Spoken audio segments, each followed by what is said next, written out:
Argentina's Supreme Court upheld Tuesday the 6-year prison sentence handed down by a federal court against former President Cristina Fernandez de Kirchner in December 2022.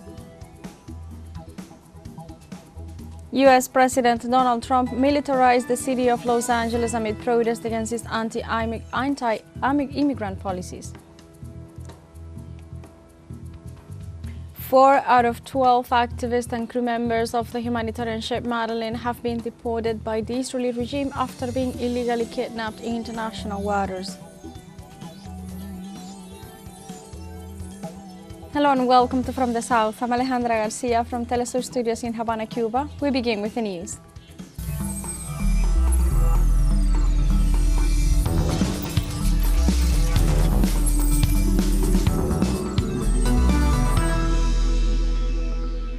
Argentina's Supreme Court upheld Tuesday the 6-year prison sentence handed down by a federal court against the former President Cristina Fernandez de Kirchner in December 2022. The ruling also establishes Fernandez's perpetual disqualification to hold public office. The decision represents a turning point in the judicial and political history of the South American country by confirming for the first time a criminal conviction against the former president. The 3 top court justices dismissed the arguments of the defense, which had questioned the impartiality of the process and the strength of the evidence presented by the prosecution. The ruling takes place in the context of an electoral campaign and high political sensitivity.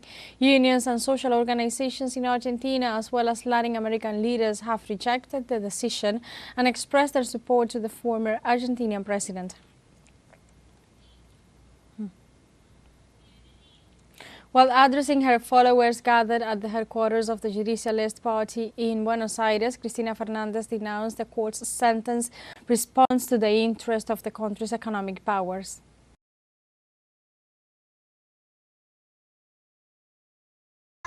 To the popular vote is not put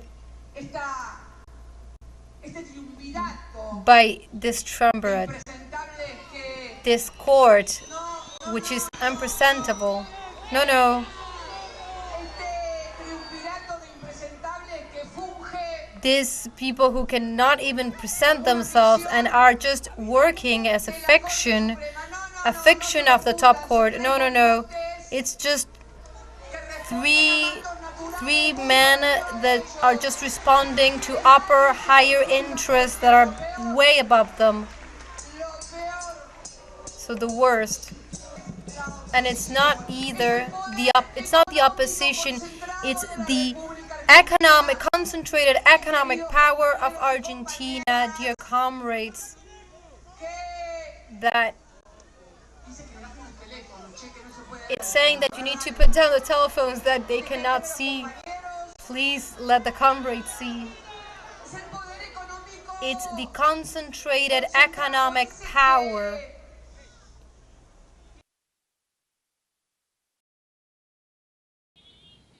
In this context, Fernandez called on militants to organize and stand together next to the people during this crucial time foregoing political disputes. Go and organize yourself. Go and do political activity and be right next to the people because they need it. Go and do your political activism right next to those political and social spots that are being targeted by this political force in power. Go and be next to the people, arouse their sympathies. It is fundamental that they see a political leadership that are committed with the problems of the people and not the problems of leaderships. Please, let's commit ourselves with all our strength and all our conviction, helping those who need help. The lawyer for Cristina Fernandez, Gregorio Dalbon, also rejected the Supreme Court's decision to condemn the former mandatory to 6 years in prison. On his X account, the lawyer stated, "As Cristina Fernandez de Kirchner's lawyer, I denounced before the Argentine people and the international community one of the most serious and shameful judicial decisions since the return of democracy in 1983. Today, a leader who did not commit any crime has been condemned. Today, a trial that should never have existed has been sealed with a sentence written in advance. This is not a conviction, it is a revenge of power. It is the result of a set of interests that does not tolerate a woman who transformed Argentina with social justice, political sovereignty and economic independence. A leader who was not and will not be part of the system of privileges that governs from the shadows. There is no crime, there is no proof, there is no justice. We say it with all legal clarity. There is no typical anti-juridical or guilty act attributed to Cristina Fernandez de Kirchner.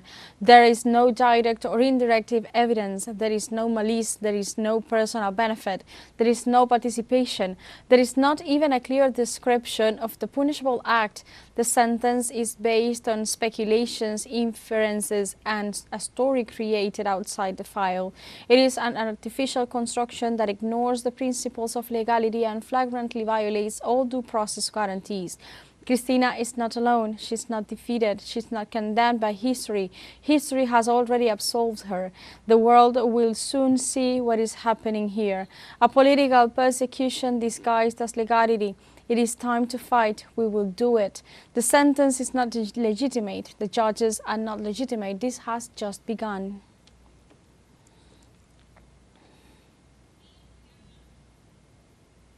Former Ecuadorian President Rafael Correa condemned through his X account the decision of the Argentine Supreme Court against former President Cristina Fernandez. He wrote, "Hang in, Cristina, hang in, Argentina. Enough lawfare. Defeat us, if you can, at the ballot box."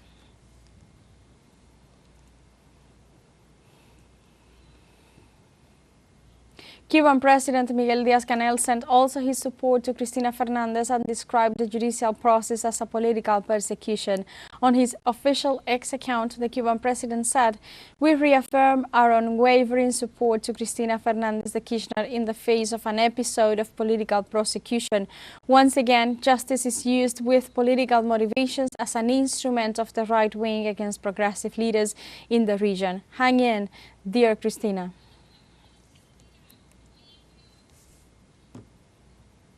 On the other hand, Cuban Foreign Minister Bruno Rodriguez condemned the Argentinian Supreme Court's ruling against Cristina Fernandez and expressed the Caribbean islands' support to the former president. In his message on X, headed "Cuba expresses its firm solidarity with Cristina Fernandez," and Rodriguez also wrote, "We reiterate our support to the Argentine people in defense of sovereignty and dignity. The conviction against Cristina Fernandez de Kirchner is a clear act of revenge and threat."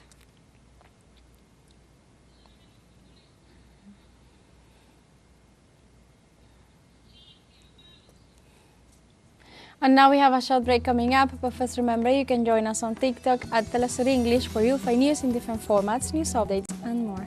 We'll be right back, stay with us.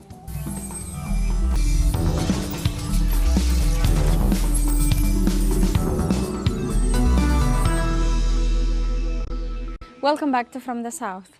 U.S. President Donald Trump militarized the city of Los Angeles amid protest against its anti-immigrant policies.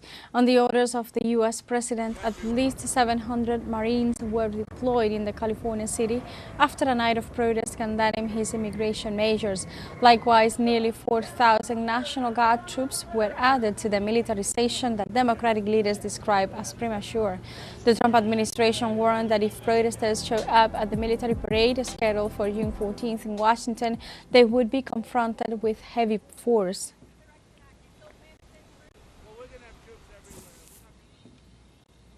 In this context, on Tuesday, Democratic members of California's congressional delegation accused President Donald Trump of creating a manufactured crisis in Los Angeles with his orders to send in National Guard troops and Marines. The chaos is the bait, and the switch is a constitutional crisis and power grab.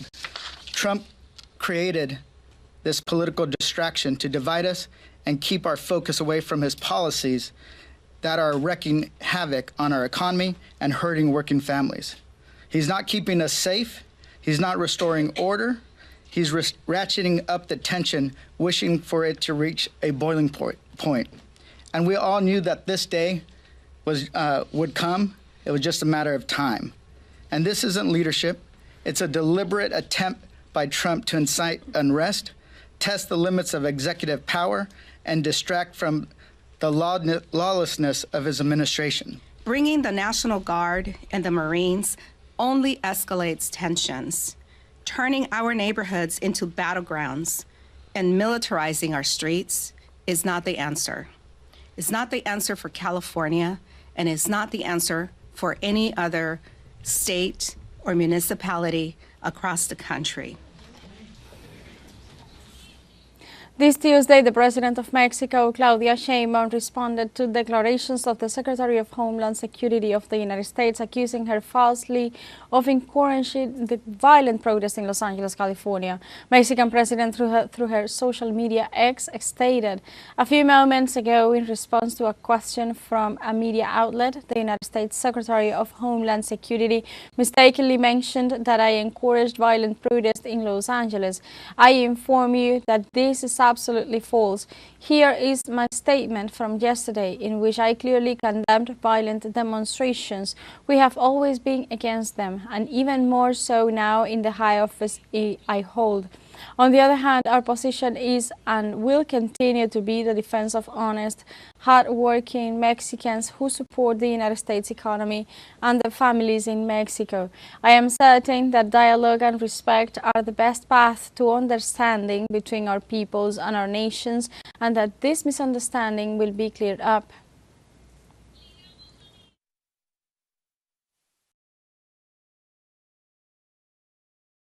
No estamos de acuerdo We do not con las agree with acciones violent violentas actions as a como form of forma de protest. protesta. La quema de The patrullas burning of parece patrols más un seems acto de more like an provocación act of que de provocation than resistencia. resistance. Debe quedar It should claro, be clear that we condenamos la condemn violencia, violence, come what venga de may. donde venga. Llamamos a We la call on comunidad the Mexican mexicana community a to actuar de act manera peacefully pacífica and do y no not caer fall en into provocación. The Bolivarian Republic of Venezuela categorically rejects its inclusion in the ridiculous list of high-risk countries published by the European Union. Through a statement, the Venezuelan government stressed that what does represent a real risk is the European Union's inability to protect its own interests, its economy, and even its dignity. An anachronistic, outdated bureaucracy, disconnected from its people, now seeks to lecture Venezuela when it cannot even govern its own space coherently. It has banks laundering money in its own capitals, officials who look the other way, and tax havens that operate with total impunity within its borders or under its protection. Venezuela, on the other hand, is a growing economy with political stability and institutions that respond to its people, not to financial interest or lobbies. We have faced blockades, sanctions, attempts at isolation, and here we are, stronger, firmer, and without double standards. What bothers the decrepit European elite is not the risk, but the truth that there are countries in the south that no longer bow their heads, that do not accept tutelage, and that are not willing to join the ranks of the obedient.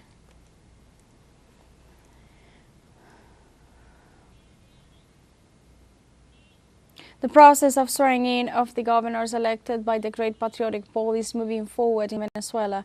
From the city of Guanare, Portuguese state, Primitivo Cedeño was sworn in as the next governor of that region for a second period, 2025-2029. The event was attended by the Vice President of Venezuela, Delcy Rodriguez, who described unjust intentions of the extreme right. Likewise, the Vice President emphasized that the May 25th elections reaffirmed the democratic and participatory commitment of the communities that elected the regional leaders with the aim of consolidating the economic and social progress of Venezuela. In Colombia, more than 13 explosions and gun attacks have left at least 3 people dead and several injured in Cali on Tuesday. The mayor of the city, Alejandro Eder, confirmed that the first violent incident occurred after a motorcycle bomb exploded at the Melendez police station south of the city. Almost at the same time, there was an explosion at the police immediate response center in Manuela Beltrán, in the capital of the Cauca Valley. In addition, separate explosions were reported in the towns of Corinto, El Bordo, and Yamundi. The detonations, seemingly targeting police stations and other municipal buildings, occurred amid a wave of violence in Cali, the country's third largest city, and just days after the attempted assassination of former presidential candidate Miguel Uribe in Bogotá. In Brazil, former President Jair Bolsonaro testified for the first time before the Supreme Court on Tuesday as part of a trial over his role in the 2022 coup d'etat attempt. This way, Bolsonaro and 7 allies are being questioned by a panel of top judges over their participation in the multi-step scheme that intended to keep the far-right leader in office despite his defeat in polls to current President Luis Ignacio Lula da Silva. The defendants stand trial on 5 counts, among them attempting to stage a coup and attempted violent abolition of the democratic rule of law, all of which Bolsonaro has repeatedly denied. If charged, the accused could be sentenced to decades in prison.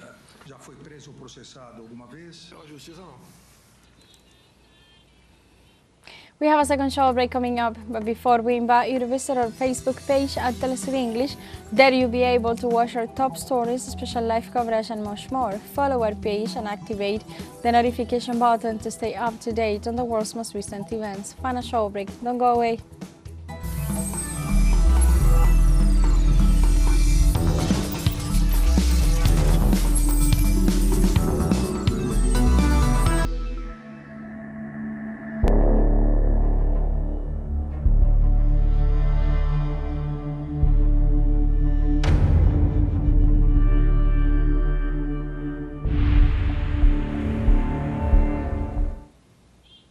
Welcome back to From the South. Since the intensification of the aggression on the Gaza Strip in October 2023, Israel has killed more than 16,000 students. In its most recent report, the Ministry of Education revealed that nearly 26,000 students have been wounded by bombardments from the occupying force.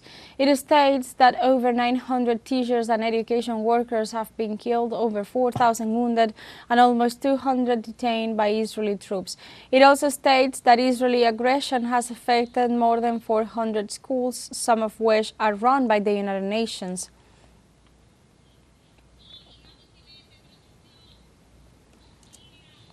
In this regard, the Palestinian Journalists Union said the number of media professionals killed by Israel's Zionist forces rose to 227 after new raids. In the most recent Israeli attack against Gaza, Palestinian journalist Mohammed Abu Alouf and 3 other paramedics were killed while they were evacuating the wounded in a school used for displaced families. The Gaza government media office denounces that the largest unprecedented massacre of journalists is taking place and condemns the killings that the occupation forces have been carrying out since October 2023. 4 out of 12 activists and crew members of the humanitarian ship Madleen have been deported by the Israeli regime after being illegally kidnapped in international waters. The Freedom Flotilla coalition, which launched the ship's mission, confirmed on Tuesday the deportation of activists Greta Thunberg, Baptiste André, Umar Faid, and Sergio Toribio, while informing the 8 remaining crew members are still detained. The volunteers were given the option of consenting to deportation or remain in detention to face a tribunal. In this context, the coalition encouraged some of the activists to agree to expedite return to advocate for the release of their fellow participants. The Madleen crew members' detention has been condemned as illegal, and another Zionist attempt to block the entry of humanitarian aid to the Palestinian enclave.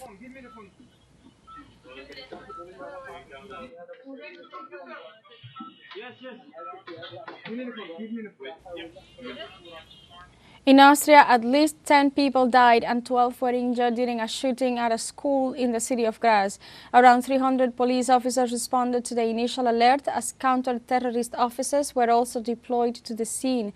In the aftermath, authorities unveiled the suspected shooter who killed himself after the act was a 21-year-old former student of the center with no previous criminal record who likely used 2 weapons that he possessed legally.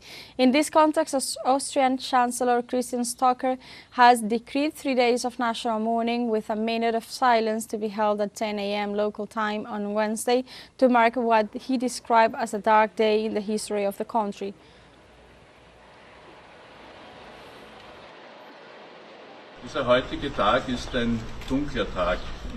This day is the darkest day in the history of our country. The school shooting is a national tragedy that has deeply shaken us. Through this unimaginable act, 9 people were suddenly torn from their lives. There are no words to express the pain, bewilderment, and grief. The entire Austrian nation is in shock. My thoughts and deepest sympathies are with the bereaved, the families, and those who have lost a child. Den Eltern, die ein Kind verloren haben.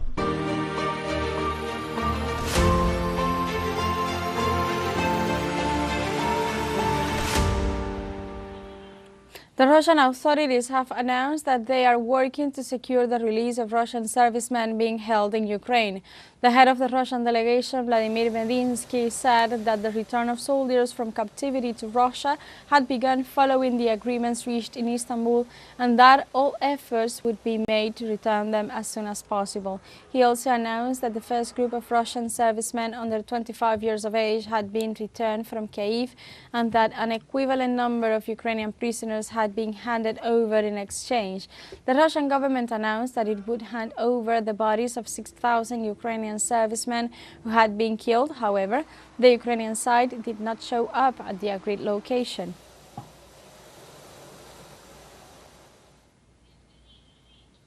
And like this, we have come to the end of this news brief, but you can find these and many other stories on our website at telesurenglish.net and join us on social media. We are on Facebook, X, Instagram, Telegram and TikTok as well. For Telesur English, I'm Alejandra Garcia. Thank you for watching.